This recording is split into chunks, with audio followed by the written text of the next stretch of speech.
Hi, if you want to be remembered, take up pottery.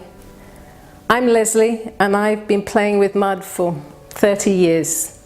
I love the process of creating functional art. There are basically 3 stages in the process of making a pot. First is the preparation of the clay, then the actual making it, be it on the wheel or by hand, and then the glazing. And then you have the last element, which is actually the kiln, which you have no control over, but that's when you get your results. Pottery is basically 3 items. It's water, mud, and fire, the basic elements of life. My work incorporates these elements, I think, in my landscapes. I am inspired by the colours around me.